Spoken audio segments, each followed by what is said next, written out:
नमस्कार सर्वांना, मी संकेत खडसे आपलं सखा यूट्यूब चॅनलवर स्वागत करते आणि आजच्या व्हिडिओची सुरुवात करते। तर पहिला प्रश्न होणार, भारत कोणत्या संघटनेशी मुक्त व्यापार करार करत आहे? तर याचं उत्तर होणार European free trade association EFTA। पुढील प्रश्न, AIAM चे प्राथमिक लक्ष्य काय आहे? तर याचं उत्तर होणार सर्वसमावेशकता आणि कल्याण। प्रश्न, नॉर्वे, लिक्टेनस्टीन, आइसलँड आणि स्वित्झर्लंड कोणत्या संघटनेचा भाग आहेत? तर याचं उत्तर होणार European free trade association EFTA। पुढील प्रश्न, झारखंड मुक्ती मोर्चाचे JMM प्रमुख कोण आहेत? तर याचं उत्तर होणार हेमंत सोरेन। पुढील प्रश्न, CII ने तेलंगणा सरकारसोबत किती समिती स्थापन करण्याचे प्रस्तावित केले आहे? तर याचं उत्तर होणार एक संयुक्त सल्लागार समिती। पुढील प्रश्न, CII चा धोरण सेल कोठे स्थापन करण्यात आला आहे? तर याचं उत्तर होणार कोइंबतूर। पुढील प्रश्न, CII ची मुख्य भूमिका काय आहे? तर याचं उत्तर होणार व्यवसायांची मदत करणे। पुढील प्रश्न, नवीन औद्योगिक धोरणांची चौकशी करणाऱ्या समितीचे लक्ष्य काय आहे?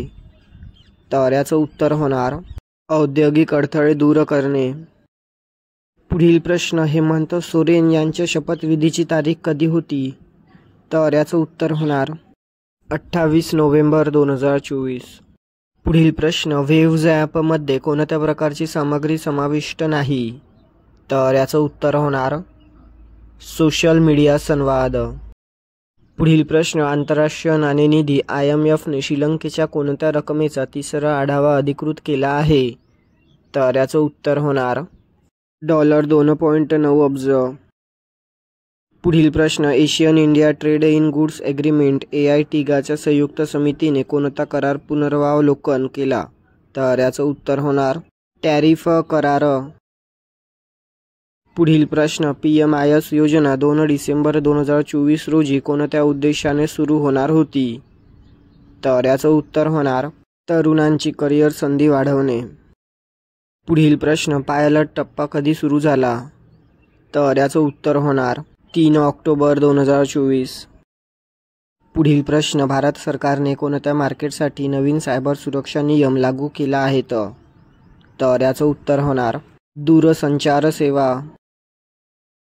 पुढील प्रश्न, दूरसंचार कंपन्यांनी सुरक्षा घटनांचा अहवाल द्यावा असे सरकार आता आदेश देतो, हे आदेश कोणत्या इच्छेचा भाग आहे? तर याचं उत्तर होणार राष्ट्रीय सुरक्षा।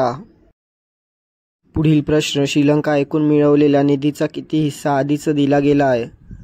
तर याचं उत्तर होणार $333 दशलक्ष। पुढील प्रश्न, एशियनच्या किती देशांनी दिल्लीत झालेल्या बैठकीत भाग घेतला? तर याचं उत्तर होणार 10। पुढील प्रश्न, दूरसंचार सायबर सुरक्षा नियमांतर्गत दूरसंचार कंपन्यांना कोणते डेटा शेअर करणे आवश्यक आहे? तर याचं उत्तर होणार सुरक्षा उद्देशांसाठी निश्चित डेटा। पुढील प्रश्न, PMIS योजनेवर लक्ष केंद्रित करणारी प्रमुख गोष्ट कोणती आहे? तर याचं उत्तर होणार कलागुण विशेषता।